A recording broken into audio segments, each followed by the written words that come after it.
अब क्वेश्चन हमारा ये भी है कि हाई कोर्ट जो होती है हमारी, मतलब क्वेश्चन ये है हमारा कि जो रिट जारी की जाती है वो किस किस के द्वारा की जाती है, सुप्रीम कोर्ट और हाई कोर्ट। क्या कोई जिला न्यायालय भी रिट जारी कर सकता है?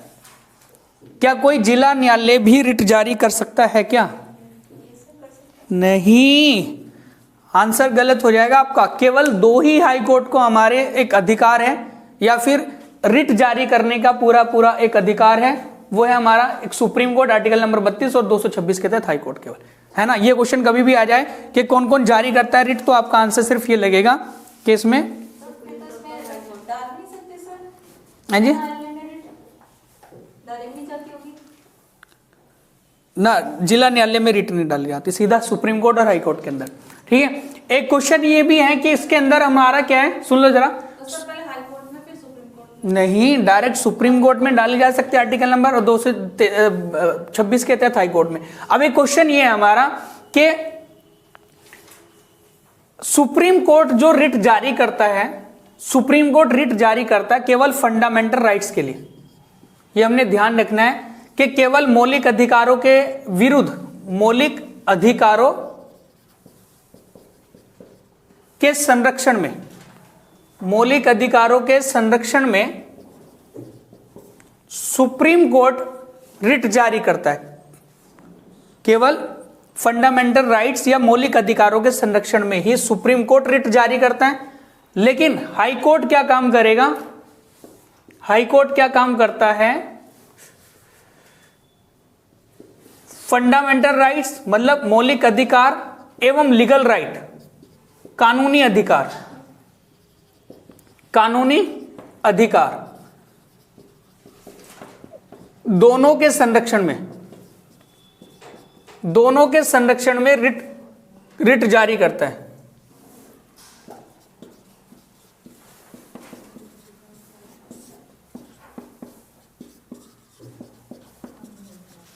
दोनों के संरक्षण में रिट जारी करता है हमारा हाई कोर्ट। एक तो फंडामेंटल राइट्स और लीगल राइट, मतलब एक कानूनी अधिकार और एक हमारे मौलिक अधिकार, इन दोनों के संरक्षण में कौन रिट जारी करता है? High court. और सुप्रीम कोर्ट किसके संरक्षण में करेगा? केवल मौलिक अधिकारों के संरक्षण में करेगा। ठीक है जी, ये हमने ध्यान रखना है। अब बात हम लोग करेंगे कि जो 5 प्रकार की रिट होती है वो कौन कौन सी होती है।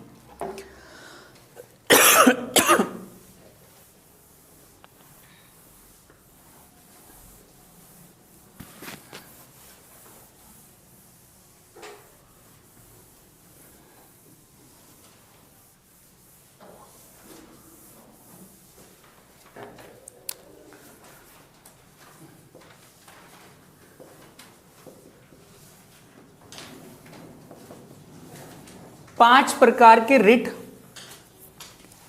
नंबर फर्स्ट हम लोग बात करें आपसे तो कौन सी है? अरे पहले नंबर की है, पहली रिट कौन सी है? कुछ आइडिया है? बताओ। हाँ जी, आप बताना। मोहिनी, रिट कितने प्रकार की होती है? 5 होती है। तो कौन कौन सी है? सबसे पहला कौन सा है? नहीं नहीं, हाँ, सबसे पहली है हमारी बंदी प्रत्यक्षीकरण। ये हमारी सबसे पहली रीट है, बंदी प्रत्यक्षीकरण। ठीक है, जिसे हम लोग कहते हैं हैबिस कार्पस।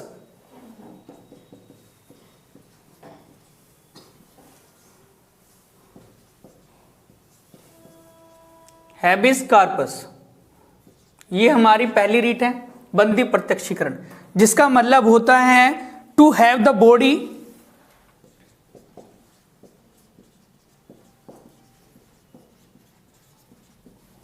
शरीर को पाना, शरीर को पाना, ये इसका मतलब होता है बंदी प्रत्यक्षीकरण का, हैबिस कॉर्पस। ठीक है जी। अब इसका मतलब ये है, मैं आपको पहले बता दूं कि 5 रिट हम लोग करेंगे, पहले नाम लिख लो उसके बाद इनको समझा दूं। नंबर सेकंड क्या है? परमादेश। परमादेश हमारा क्या होता है? एक प्रकार का ऑर्डर होता है, ठीक है, जिसे हम लोग इंग्लिश में कहते हैं मैंडामस।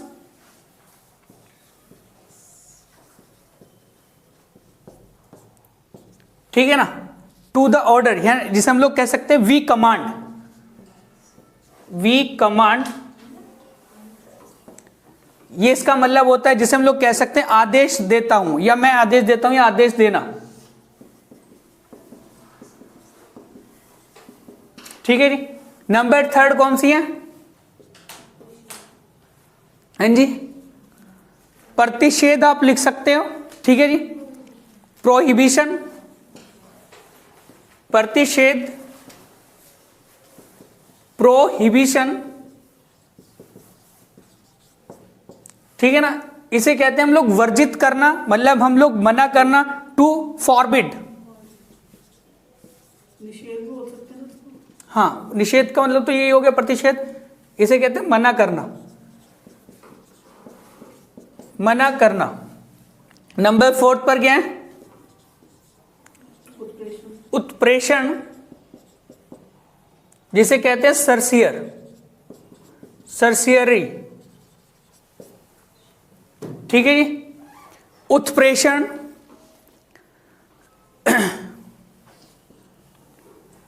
इसका मतलब क्या होता है हमारा? To be certified.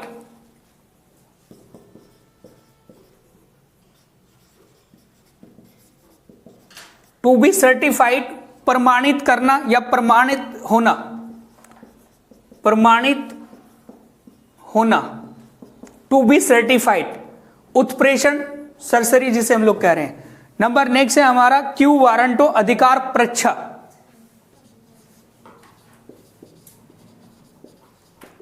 अधिकार परीक्षा, क्यू वारंटो,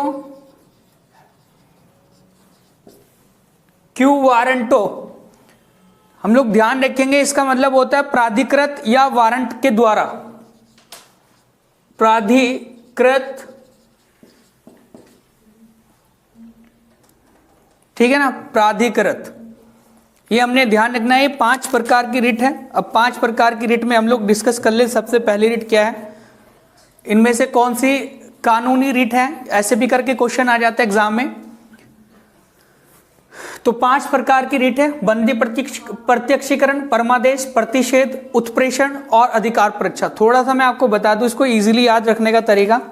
यहां बंदी प्रत्यक्षीकरण है, कोई व्यक्ति है, ठीक है, जिसको बंदी बनाया हुआ है। ठीक है जी, कोई व्यक्ति है जिसे बंदी बनाया गया है, और वो बंदी व्यक्ति है, वो छोड़ने के आदेश, मतलब सुप्रीम कोर्ट में याचिका डाल, क्योंकि आपने सुना भी होगा गिरफ्तारी के विरुद्ध में संरक्षण है, और इसके अलावा अपराध के संरक्षण में भी हमें, अपराध के विरुद्ध में भी संरक्षण दिया गया है। दोनों आर्टिकल आपने पढ़े होंगे अभी फंडामेंटल राइट्स के अंदर। तो ये कोई व्यक्ति है जिसको बंदी बनाया गया है, ठीक है, ये हर जगह लागू होगी वाली रिट, मतलब ये हमारी क्या होती है, सार्वजनिक मामलों में भी है, और ये पर्सनली व्यक्तिगत भी है। ये तो क्वेश्चन आ जाता है एग्जाम में। कोई व्यक्ति है, चाहे वो व्यक्तिगत रूप से पर्सनली किसी ने बंद किया हुआ है, जैसे चोरी डकैती के मामले में क्या कर लिया, बंद कर लिया गया था, उसको छोड़ा नहीं गया, ठीक है, कुछ समय के बाद अगर छोड़ दिया जाए। यह सार्वजनिक मामले, मतलब सार्वजनिक मामले हैं जिस तरीके से पुलिस ने क्या कर दिया गया, किसी व्यक्ति को पकड़ा गया और उसको फिर क्या किया, उसको रिमांड पर लिया हुआ है। हम लोग ये कह देते हैं कि पुलिस पहले ही बता देती है कि 2 दिन के लिए रिमांड पे रहेगा, पूछताछ की जाएगी, 3 दिन के लिए, 4 दिन के लिए, और उसके बाद उसे तुरंत कहां पर पेश करना होता है, कोर्ट में पेश करना होता है, जो भी हमारी डिस्ट्रिक्ट कोर्ट होती है, जहां पर भी जाए, है ना।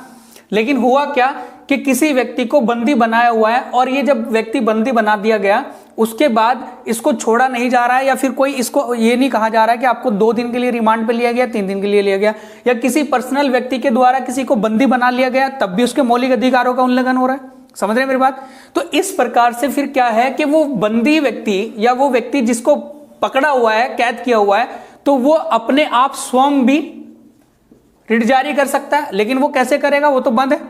उसके कोई रिश्तेदार जो होंगे वो रिट जारी कर देगा, तो उसके रिश्तेदार क्या करेंगे, वो जारी कर सकते हैं उस रिट को। ठीक है जी। अब जो भी मतलब व्यक्ति है जो इससे संबंधित व्यक्ति है वो रिट जारी कर सकता है सुप्रीम कोर्ट में, और सुप्रीम कोर्ट क्या करेगी, उस व्यक्ति से पूछताछ करेगी, उस व्यक्ति के खिलाफ में रिट जारी। देखो रिट का मतलब होता है अंतिम आदेश देना। ठीक है, नहीं तो पहले कोर्ट में चले जाएं, पुलिस में चले जाएं इत्यादि, कहीं भी फैसला निपटा दें अपना। लेकिन जब ये चीजें नहीं हो पा रही है और ये मौलिक अधिकारों का उल्लंघन हो रहा है, तो इस बंदी व्यक्ति को छुड़ाने के लिए बंदी प्रत्यक्षीकरण रिट जारी, मतलब हम लोग याचिका डाल सकते हैं सुप्रीम कोर्ट में, और सुप्रीम कोर्ट क्या करेगी फिर इस वाली रिट का प्रयोग करके उस जो डिपार्टमेंट है उसके खिलाफ में कार्रवाई करेगी कि आपने इस व्यक्ति को क्यों पकड़ा हुआ है। ठीक है, या उस व्यक्ति के खिलाफ कार्रवाई करेगी जिस व्यक्ति ने किसी दूसरे अन्य व्यक्ति को पकड़ा हुआ है, बंदी बनाया हुआ है। समझ रहे आप बात को? तो इसके नाम में ये सब कुछ छिपा हुआ है, टू हैव द बॉडी। हम अपने शरीर को पाने के लिए सुप्रीम कोर्ट में याचिका डाल सकते हैं और सुप्रीम कोर्ट रिट जारी कर सकती है बंदी प्रत्यक्षीकरण। ठीक है जी। नंबर नेक्स्ट हम बात करें, लिखना है तो लिख लो इसको। नंबर नेक्स्ट है, लिखवा दूंगा चलो मैं। नंबर ये हमारा परमादेश क्या है, वी कमांड, आदेश देना। आदेश देना क्या होता है, देखो जब कोई सरकारी कर्मचारी, जब कोई सरकारी कर्मचारी या फिर कोई सरकारी कार्यालय, ये दोनों की बात आ रही है भाई, प्राइवेट इसमें कोई शामिल नहीं है। मतलब कहने का यह है कि परमादेश है जब कोई सरकारी कर्मचारी है, ठीक है, और सरकारी कार्यालय है, वो किसी कार्य को करने से मना करते हैं, किसी कार्य को करने से मना कर देते हैं। भाई अगर हम लोग ये कहने लग जाएं, हम लोग नगर पालिका में गए किसी काम को कराने के लिए, हम लोग बार बार जा रहे हैं, हमें पता है कि वो कार्य उस नगर पालिका के अंदर होगा, लेकिन नगर पालिका उस कार्य को करने से मना कर रही है, टाल रही है, या फिर कहते हैं कि आज ऑफिसर नहीं है या कोई व्यक्ति नहीं है, ऐसे चक्कर लगाए हुए हैं। या हम लोग ये कहने लग जाएं कि कोई और दूसरा डिपार्टमेंट है, जैसे कोई हम लोग कह सकते हैं सहारनपुर विकास प्राधिकरण है, हमें अपनी जमीन को लेकर कोई कार्य कराने के लिए जाना है वहां पे, और वो उस कार्य को नहीं कर पा रहे हैं या फिर करने की कोशिश नहीं कर रहे हैं, तो इसका मतलब ये है कि हमारा तो मौलिक अधिकार है कि जो हमारे कार्य किसी दफ्तर के अंदर किसी कर्मचारी के माध्यम से होंगे और वो नहीं कर पा रहे हैं, तो इसका मतलब वो हमारे मौलिक अधिकारों या फंडामेंटल राइट्स का उल्लंघन कर रहे हैं। तो हम लोग सुप्रीम कोर्ट में जाएं और सुप्रीम कोर्ट में जाने के बाद उस सरकारी कर्मचारी या फिर कार्यालय के विरुद्ध हम लोग कार्रवाई कर सकते हैं या याचिका डाल सकते हैं कि हमारे इस प्रकार के मौलिक अधिकारों का उल्लंघन हुआ है और ये हमारे कार्य नहीं कर पा रहे। तो फिर सुप्रीम कोर्ट क्या करेगी, वो इन सरकारी कार्यालय सरकारी कर्मचारियों के विरुद्ध में क्या करेगी, रिट जारी कर देगी, जिसे कहते हैं परमादेश, वी कमांड, आदेश देना, कि हम आदेश देते हैं कि आप अपना कार्य क्यों ढंग से नहीं कर पा रहे या फिर किसी के मौलिक अधिकारों का उल्लंघन क्यों कर रहे हैं। ठीक है, नंबर थर्ड हमारा क्या है, प्रतिषेध, मना करना। मैंने ये कहा आपको, देखो ये दोनों की दोनों रिट जो है वो एक कानूनी रिट है। क्वेश्चन पूछ लिया जाता है कि कानूनी रिट कौन कौन सी है, हैं? ये दोनों की दोनों कानूनी रिट है, एक तो हमारी प्रतिषेध भी और एक हमारा कौन से वाली, उत्प्रेषण। कहने का मतलब ये है कि ये न्यायालय अपने से नीचे वाले न्यायालयों के लिए जारी करता है, तो न्यायिक होगी, इसे न्यायिक रिट भी कह सकते हैं हम लोग, न्यायिक रिट। ठीक है, कानूनी रिट। अब इसमें प्रतिषेध में होता क्या है, इसका मतलब यह है कि मना करना है, सभी को पता लग रहा है कि इसका मतलब प्रतिषेध करने का मतलब होता है मना करना। अब मना कैसे किया जा सकता है, मैंने ये कहा आपको कि एक छोटा बच्चा है, एक छोटा बच्चा है 14 साल का है, ठीक है, उसने कोई क्राइम कर दिया है, ठीक है, तो उसे एक जो बच्चों की या बाल क्राइम के अंदर जिसको रखा जाए, ठीक है जी, या हम लोग ये कह सकते हैं कि जो उसकी कोर्ट होती है, वो छोटे बच्चों को जो सजा दिलाने वाली कोर्ट होती है वो अलग है हमारी, और इसको सजा जो दी जा रही थी वो एक बड़ी कोर्ट के अंदर दी जा रही थी, बड़ी कोर्ट के अंदर इसको सजा दी गई या फिर सुनाई गई। तो बात ये हुई है कि यहां पर क्या होगा कि जो हमारा हायर कोर्ट है, हायर कोर्ट का मतलब कौन सी होती है, कोई भी हो सकती है हायर कोर्ट, ठीक है, जैसे कि हम लोग बात करें सुप्रीम कोर्ट हो सकती है, हाई कोर्ट हो सकती है, इन दोनों में से कोई। अगर सुप्रीम कोर्ट है, हायर कोर्ट, तो वो अपने से नीचे वाले न्यायालयों के लिए क्या करेगी कि भाई हाई कोर्ट को पूछेगी कि आपने इसको किस माध्यम से सजा का प्रावधान किया गया, इसके मतलब इसको सजा क्यों दी गई। ये तो बच्चा है भी, और बच्चे में हम लोग ये कहते हैं विधि के समक्ष समानता का अधिकार है, विधि के समक्ष समानता का अधिकार है। समानता तो है नहीं, क्योंकि बड़े लोगों को सजा अलग होगी, छोटे बच्चों के लिए सजा अलग होगी, ठीक है जी। तो हम लोग ये कह सकते हैं कि छोटे बच्चों के लिए सजा अलग है, बड़ों के लिए अलग है। तो यहां पर आर्टिकल नंबर 14 का वायलेशन हुआ है, आर्टिकल नंबर 14 का वायलेशन है, क्योंकि विधि के समक्ष समानता है सबको। तो यहां क्या हुआ कि छोटे बच्चों को सजा जो देनी थी वो छोटी कोर्ट के माध्यम से देनी थी, और उसने बड़ी कोर्ट के माध्यम से उसको सजा दी गई, और फिर अपराध उसको बड़ा दे दिया गया। तो इसलिए क्या किया सुप्रीम कोर्ट ने हाई कोर्ट को क्या किया, ये कहा कि ये जब आपके अधिकार क्षेत्र में नहीं था तो आपने इसको कार्य को किया क्यों। समझ रहे आप। या मैंने कहने लग जाऊं कि कोई जमीनी कार्रवाई थी, ठीक है, और एक क्रिमिनल काम अलग होते हैं कोर्ट के, और एक जमीनी कामकाज अलग होते हैं। तो हमने कहा कि जमीनी कामकाज को हमने क्रिमिनल कोर्ट के माध्यम से सुलझा दिया, ऐसे करके किसी एडवोकेट ने या किसी कोर्ट ने। तो तब भी क्या हुआ कि जमीनी कार्रवाई जमीनी के माध्यम से होती, क्रिमिनल काम क्रिमिनल के माध्यम से होता है। तो इस प्रकार से क्या हुआ कि उन्होंने अपने अधिकार क्षेत्र से हटके दूसरे क्षेत्र में जाकर कार्य किया। तो यहां पर यह कहा जाता है कि बड़ी कोर्ट के द्वारा छोटी कोर्ट को कि आपने ये किस अधिकार के माध्यम से ये कार्य किया है, ठीक है, जब आपके अधिकारी तक क्षेत्र में नहीं था ये कार्य। तो इसे कहते हैं हम लोग मना करना। तो उन्हें ये मना कर दिया जाता है कि आपने ये दूसरे मतलब किसी दूसरे के अधिकार में जाकर कार्य किया। ये भी हमारा कानूनी अधिकार यही है। सपोज कर लो कि 14 साल के व्यक्ति को जब इसने 14 साल के बच्चे को जब सजा का सुनाई गई किसी कोर्ट ने, पहली बात तो ये उस कोर्ट का पूरा अधिकार नहीं था, तो ये तो हमारा चला गया प्रतिषेध के अंदर। अब मैंने कहा कि 14 साल के बच्चों को सजा सुना दी गई, उसके बाद 14 साल का बच्चा ये कहता है जी, कोर्ट में जाकर याचिका डालता है कि मेरे मौलिक अधिकारों का उल्लंघन हुआ है, क्योंकि मेरे को इतनी बड़ी या कड़ी सजा दे दी गई जो मैं उसके लायक नहीं था, ठीक है, तो ये मैंने वो ऐसा कार्य नहीं किया। तो फिर हायर कोर्ट जो होती है, चाहे वो सुप्रीम कोर्ट हो चाहे हाई कोर्ट हो, हाई कोर्ट अपने से छोटे न्यायालय के लिए, मतलब जो डिस्ट्रिक्ट न्यायालय होते हैं, डिस्ट्रिक्ट कोर्ट होती है, जैसे हमारा सहारनपुर में है डिस्ट्रिक्ट कोर्ट, तो हाई कोर्ट डिस्ट्रिक्ट कोर्ट के लिए क्या करेगा, इस प्रकार से मतलब कार्य करेगा भी, मैं बता रहा हूं। फिर सुप्रीम कोर्ट किसके करेगा, हाई कोर्ट के भी, और या फिर डिस्ट्रिक्ट कोर्ट में भी कर सकता है। तो उन्होंने ये कहा आपको कि उत्प्रेषण ये सर्सियर जो है हमारा टू सर्टिफाइड, आप प्रमाणित करो कि आपने ये कार्य सही किया या नहीं किया। समझ रहे आप बात को। पहले वाले में तो ये था कि सिर्फ मना किया गया था कि आपने दूसरे क्षेत्र में जाकर कार्य किया, ठीक है, वो आपका अधिकारिता क्षेत्र नहीं था। और इसमें यह कहता है अगर आपने ये कार्य किया भी है तो आप इसको प्रमाणित करो, आप इसको सर्टिफाइड करो कि ये सही है या नहीं है, और अगर सही है तो आप मुझे बताओ, और सही नहीं है तो फिर ठीक है, क्योंकि उस व्यक्ति का मौलिक अधिकारों का कोई उल्लंघन नहीं होना चाहिए जो याचिका लेकर मेरे पास आया है। समझ रहे बात को। तो ये भी हायर कोर्ट है जो सुप्रीम मतलब नीचे वाली कोर्ट को जारी कर रहा है अपनी, कि भाई आप अपना प्रमाणित करो कि कार्य आपने करा, जो करा है कार्य वो सही करा है नहीं करा, ठीक है। कितनी रीट जारी हो सकता है, एक ही रीट जारी? हाँ, तो वो अलग अलग अधिकारों के लिए होगी ना। अब अगर हमने लिखा है कि भाई इस अधिकारों का हमारा उल्लंघन हुआ या फिर ये चीजें हमारी गलत हुई है, तो तब जाकर कोई उसी प्रकार से रिट जारी की जाएगी ना। अब हमने ये कहा कि एक ऐसी रिट थी, सपोज कर लो कि हमें किसी कोर्ट ने सजा सुना दी गई, 10 साल की सजा सुनाई, और वो जो उसके अंदर लिखा हुआ सारे उसी में मतलब क्रिमिनल केसेस के अंदर लिखा हुआ है कि यहाँ पर ये सजा 5 साल की होगी इस कार्य के लिए, लेकिन हमें सजा सुना दी गई 10 साल के लिए। तो फिर यहाँ भी तो ये एक्स्ट्रा कर दिया ना। तो उसे फिर सुप्रीम कोर्ट ये कहता है, या हाई कोर्ट को ये कहता है सुप्रीम कोर्ट, या फिर हाई कोर्ट डिस्ट्रिक्ट कोर्ट को ये कहती है कि आप मुझे प्रमाणित करके दिखाइएगा कि ये सही करा आपने या नहीं करा। ये वाली है उत्प्रेषण, ठीक है। नंबर नेक्स्ट है अधिकार परीक्षा, जो सबसे ज्यादा पूछी भी जाती है एग्जाम में, और हमारे उसके लिए भी होती है, मतलब जो हम लोग नौकरी करना चाहते हैं और हमारे विरुद्ध भी हो जाती है कई सारी चीजें, ऐसा होता है। आपने एक फॉर्म आपने भरा टीचिंग का, ठीक है, टीजीटी पीजीटी में आपका सिलेक्शन हो गया, टीजीटी में है।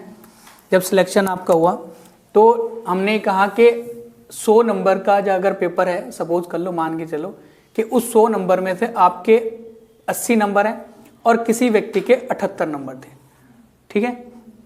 तो 78 वाले का सिलेक्शन हो गया, 80 वाले का सिलेक्शन नहीं हुआ, ठीक है। तो ये हमारा क्या है, लोक नियोजन में अवसर की समानता मिल रही थी अनुच्छेद नंबर 16 के अंदर। ठीक है, तो यहाँ क्या हुआ कि 78 वाले का सिलेक्शन कैसे हो गया और हमारा 80 वाले का सिलेक्शन कैसे नहीं हुआ। तो इसका मतलब यह है कि जो व्यक्ति जिस पोस्ट के लिए या फिर उस पोस्ट के लिए काबिल नहीं था, उसे उस पोस्ट पर बिठा दिया गया।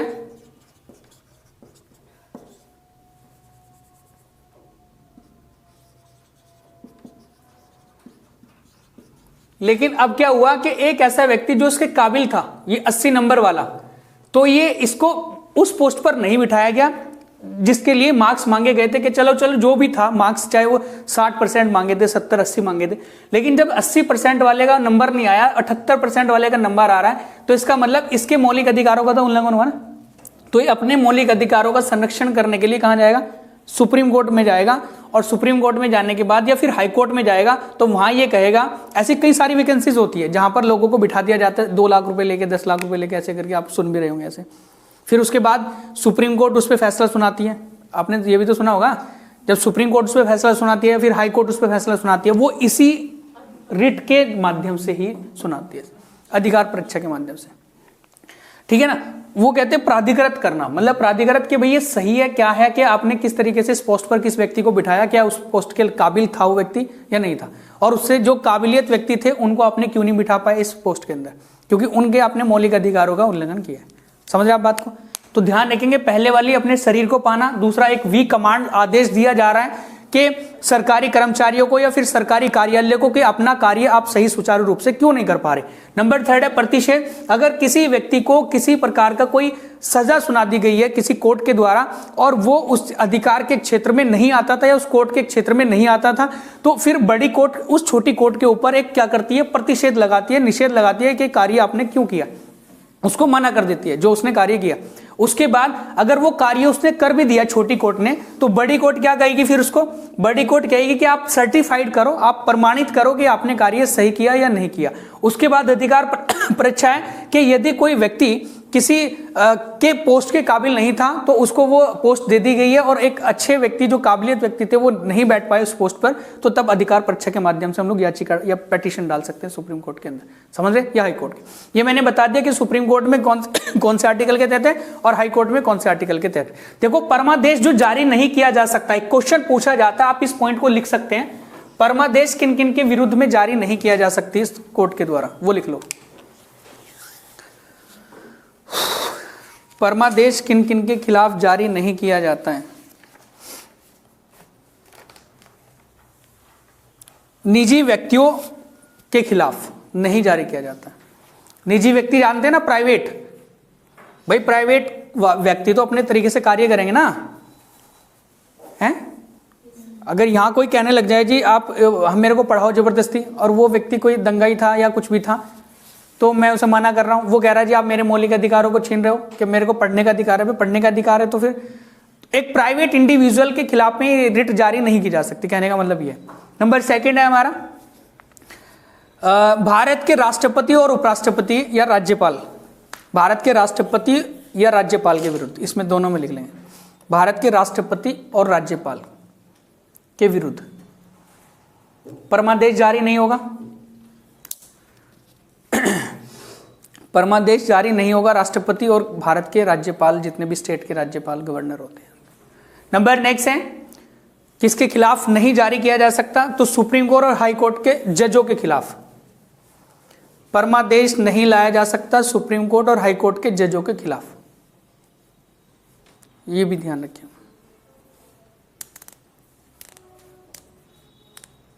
सुप्रीम कोर्ट और हाई कोर्ट के जजों के खिलाफ लिख लिया हमने। तो 5 प्रकार की रिट है। परमादेश किसके खिलाफ जारी नहीं किया जा सकता, वो भी है, ठीक है। एक यहां पर अधिकार परीक्षा में भी क्वेश्चन आ जाता है। क्वेश्चन ये आ जाता है कि क्या अधिकार परीक्षा किसी सरकारी, मतलब किसी प्राइवेट या निजी कंपनियों के खिलाफ भी जारी किया जा सकता है, तो आंसर लगेगा नहीं। ये लिख लो आप, अधिकार परीक्षा निजी व्यक्तियों के खिलाफ जारी नहीं की जा सकती।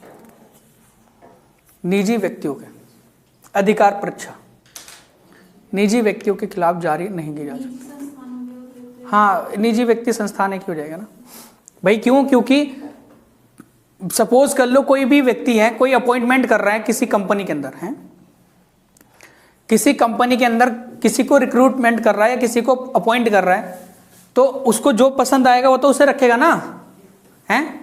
चाहे कोई होशियार है चाहे नहीं भी था, ठीक है, उसकी मर्जी है, तो जिसको वो रखना चाह रहा है, ठीक है। तो वहां ये तो नहीं होगा ना कि सरकारी दफ्तर के अंदर या फिर कोई सरकारी जो हमारी वैकेंसीज निकलती है वहां पर ये चीजें लागू हो सकती है, ठीक है, होती है। समझ रहे हैं यहां तक? तो ठीक है, बस ये 5 प्रकार की रीट है जो हमारे कॉन्स्टिट्यूशन में